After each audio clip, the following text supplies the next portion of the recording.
Well, the deal is done. Von Miller has officially agreed to the terms of his contract with the Washington Commanders. He will be playing his next season at age 36, wearing burgundy and gold.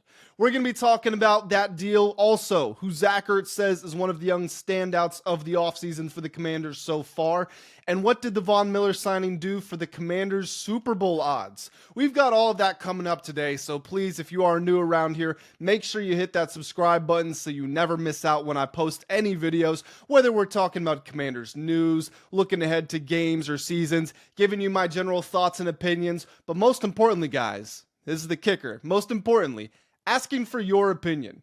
You know, I understand that I record the videos, but I only do that so that I can interact with all of you. I want to build a community here. I want everybody to have their voice. In the future, I would love it if there's the demand. If people would be able to hop on and join me, I think it would be really cool. We could do some live streams, all that great stuff. So bottom line, hit the subscribe button, especially with the season right around the corner. Okay, Commanders veterans are due to report to training camp on Tuesday. I'm sure we're going to be talking about Terry McLaurin and some other headlines around that time. Hit the subscribe button, okay? It's a great time of year. The dead season's almost over, and we're going to make sure that you guys have all the information about what's going on in DC. So let's start off by talking about this Von Miller contract. Now, he announced on his Instagram a few days ago that he was going to be joining the Commanders. His exact caption was DC, what's up? You know, it wasn't breaking news from Adam Schefter or Ian Rappaport or one of those guys. He basically just said like, yeah, I haven't signed the contract, but I'm playing in DC. Well, we do know what that contract looks like now. He is going to make $6.1 million. After incentives, it's possible he can make up to $10.5 million. Now, $10 million for someone who's 36-year-old might sound like a lot, but keep in mind that that's the full possible value after incentives. If he hits those incentives, it means it was probably a good season for us, right? I've never understood why people don't do incentive-based contracts more often, or conversely, why people sometimes have problems with the amount of incentives in a contract. You know, if one of his incentives is $1 million for 10 sacks, well, okay, sure, we're paying him an extra million, but he gave us 10 sacks. So it probably worked out for the long run. If one of them is $1 million to win the Super Bowl, who cares at that point? And there's no real concerns about being hamstrung by the salary cap because it's a one-year deal and the Commanders have the space for it so they can accommodate it. Now, I've seen some rival fans and just general football fans online talking about the Commanders of the unction and making jokes. Von Miller's not going to change anything, and I get it. The Commanders had the oldest roster in the league before the Von Miller signing. Now he's 36. We can talk about why that is. You know, Ron Rivera drafting poorly meant that guys who would be on the team right now lowering the average age, well, they're either not on the team or they're not in the league. So that's why you get that inflated number. But when we look around this roster, yeah, it was great. It was a great time last year. They made it to the NFC Championship game. Jaden Daniels is awesome. Dan Quinn and Cliff Kingsbury and Joe Wood Jr. did a great job. We know all of that. But even after the end of this offseason, or shouldn't say the end of it, after the draft and free agency, we knew that there were still holes. Some people wanted us to better adjust the running back situation than just Ja'Cory Krosky-Merritt, 7th-round pick, who does have some potential and we're excited to see. Some people wanted us to address wide receiver, tight end, and defensive line, specifically the edge rusher. That was a big one. So we get to this point where we're not really going to make any huge marquee swings. TJ Watt signed his deal with the Steelers, so a trade for that is off. They've made it very clear with their actions they're not going to sacrifice the capital they have to trade for Trey Hendrickson. Obviously, they didn't draft a young edge rusher in the draft, so go to the buyout/free agent market, and there's a little old Von Miller. He's 36 years old. So he's not the future of the team. That tells me that Adam Peters probably going to draft an edge rusher next year. If you look at some mock drafts around where we're expected to pick, there's Yui Ungale from Oregon who had 10.5 sacks and a sophomore. Maybe you look at a direction like that. But for 1 year and 1 year alone, I actually really like the Von Miller signing. And I'm going to run you through why I'm so high on it. First of all, again, it's a buy low, potentially sell high, really receive the wards high situation because it's a $6 million deal for 1 year, so there's no long-term commitments. Last year, according to Pro Football Focus, he was 8th in pass rush grade among all edge rushers. He was 7th in pass rush win rate among qualified edge rushers. He had a 26.5% win rate on true pass sets. That was 4th in the league. And he had the 2nd highest pass rush win rate in the playoffs. Now, he's not going to be out there for 80-90% of snaps. He was actually demoted to being a second stringer a couple years ago in Buffalo, really played half or even less than half of the amount of snaps available to him last year. So he's someone that's going to be rotated in and out.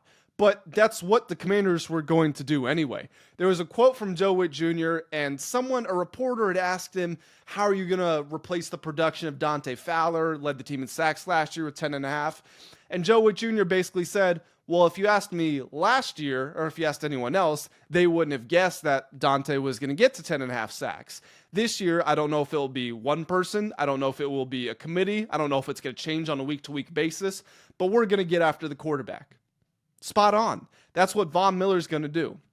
I'm going to run you through some numbers here because, again, there's a lot of misinformation that's going around about Von Miller. Now, he's not had a 10-sack season since 2018, so I'm not saying he's coming in to be an all-pro defensive player of the year level sort of guy. In 2021, he did have 9.5 sacks. Good. The next year, he had 8 sacks in 12 games. This is his first year in Buffalo, so that's even better. He tears his ACL. That's why he only plays 12 games. Next year, also only plays 12 games, does not record a single sack. In 2024, last year, 13 games, 6 sacks, and all the numbers I just read you, where he's ranking in the top 10 in advanced metrics, second highest pass rush win rate in the playoffs. So there's a very clear timeline of that 21-22 area. He's still a good player, someone who's going to get you about 10, maybe a little more than 10 sacks in the season, which, by the way, the Commanders would absolutely take. In 2022, suffers the torn ACL. 23, he's not healthy. He doesn't get a sack the entire season. He's not comfortable. The next year he bounces back, 6 sacks in 13 games with the metrics. So you can see good, injured, good again. And although he is 36, if he is just going to be playing half of the amount of snaps available, or even less, if he's just a third down specialist guy, and he's allowed to put all of his energy into a couple of plays, I do think he can get somewhere between 6 to 9 sacks this season. And with the Commanders, with what they have right now, Dante Fowler was the leading sack guy last year, 10.5. After that, it was Frankie Louvu with 8. The actual highest amount amongst a defensive lineman that is currently on the team was 5. Dorrance Armstrong had 5 last year. Cleveland Farrell might have had 5 last year. Nobody more than 5. Von Miller, at 35 years old, off of a torn ACL, had 6 in Buffalo while playing far fewer snaps than those guys did. So he is not only going to come in and be this general great locker room presence that we know him to be, which, by the way, is also going to be awesome. Because think about, you've got Josh Connerly Jr. lining up across from Von Miller in practice. You don't think that's a good way to kind of expedite his development? Or maybe a Javonte Jean-Baptiste who's in the same meeting room as Von Miller, and he's got Bobby Wagner commanding behind him. Again, the Commanders, they don't have elite talent across the board, and we all know that. But if you look back at last year, what is one thing they proved? It's if you have a great culture and you have leaders and intelligence in the locker room, then you can be more than the sum of your parts. Yes, Jaden Daniels obviously helped raise the ceiling, raise the floor even. But if you look at these intelligent signs, the Austin Ecklers, the Zach Ertzes, the Bobby Wagners, the culture setter guys, Von Miller's going to be there, and he's going to help contribute or continue to do that for this team. So I do really like this signing. Again, we've talked ad nauseum about how the Commanders need more pass rush juice. Is Von Miller the guy at the top of your list right now? Probably not, because this might be his last year in the NFL.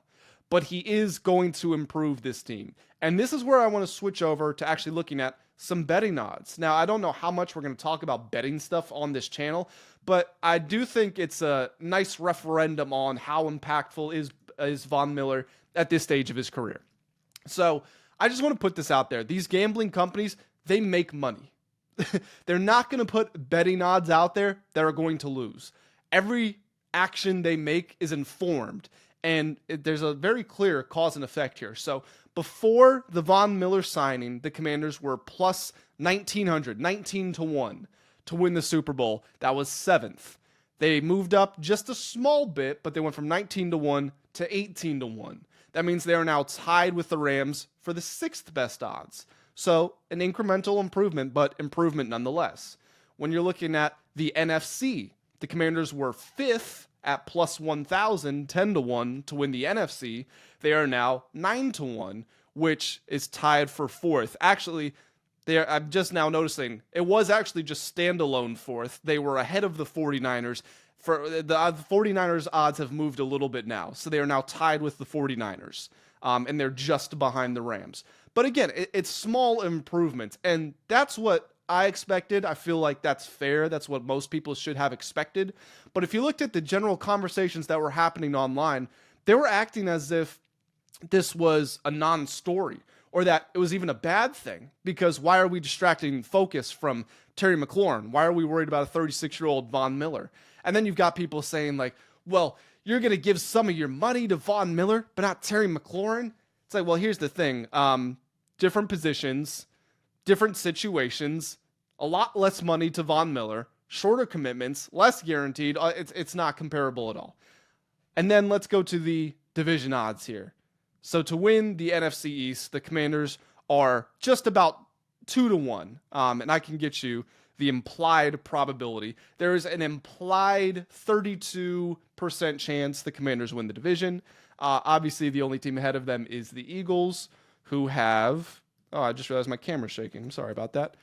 They have an implied 57.5% chance to win the division. Third in line is the Cowboys at about 5.5 to 1. So, again, Von Miller, not an enormous needle mover, but a small needle mover nonetheless. And this is how I'll close this Von Miller conversation out.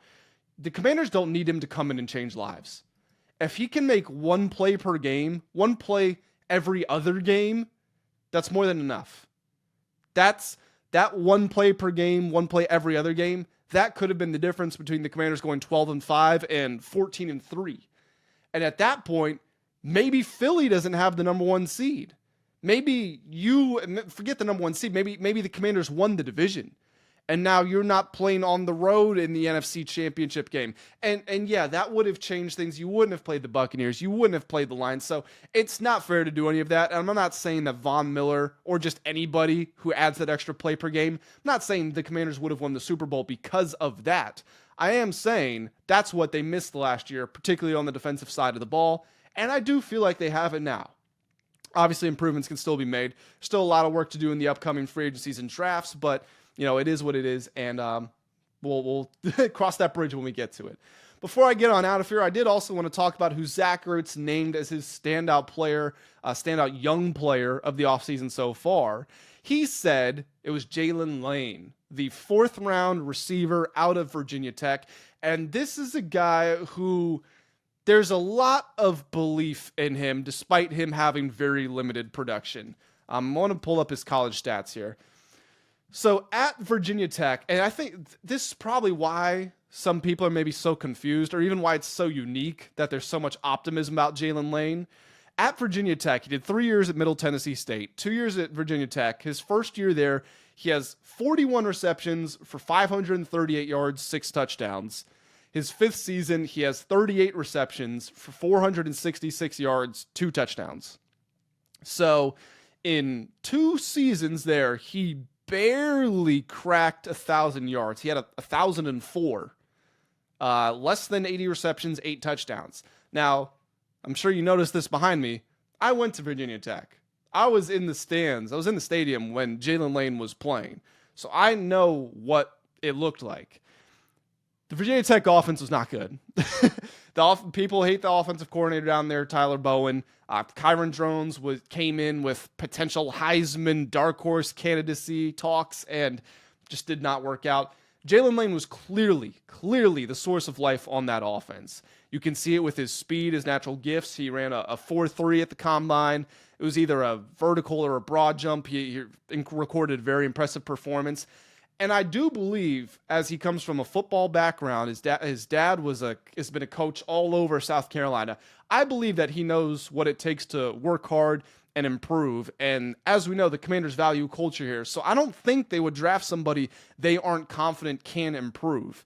But I want to talk about Jaylin Lane just in the sense that the Commanders receiver room right now is a bit of a mess. We don't know what's going to happen with Terry McLaurin. Debo is not a long-term solution. You're hoping probably get 2 to 3 years out of him. And he's very much solidified in what he is. Noah Brown had that injury. He had an injury last year. He seems to be doing fine and healthy. There's a cool workout video of him. But he's also not a total game changer, more than just a nice role player. Michael Gallup's coming out of retirement. Luke McCaffrey was a third-round pick a year ago. You need him to perform, but it does feel like people are more excited for Jaylin Lane this season. So Zach Ertz has said that Lane's got his vote of confidence. I'm excited to see it.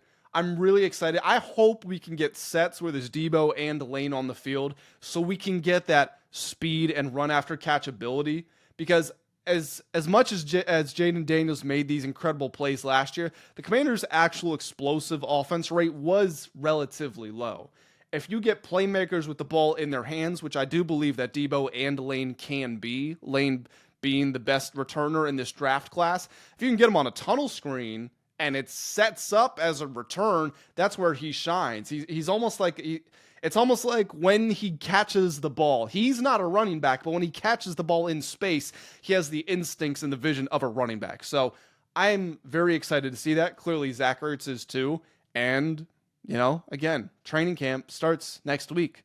Veterans are going to be back on Tuesday. So if you want to know what Zach Ertz is saying, what Jaylin Lane is doing, what all the stories are coming out of that, hit that subscribe button. I will be posting every day. I know I took a little bit of a break, but we are back and committed to it, especially with the season right around the corner. Hit that subscribe button. Hit the like button if you enjoyed. Jump in the comment section. Let me know what are your thoughts about the Von Miller signing, and I will catch you all in the next one.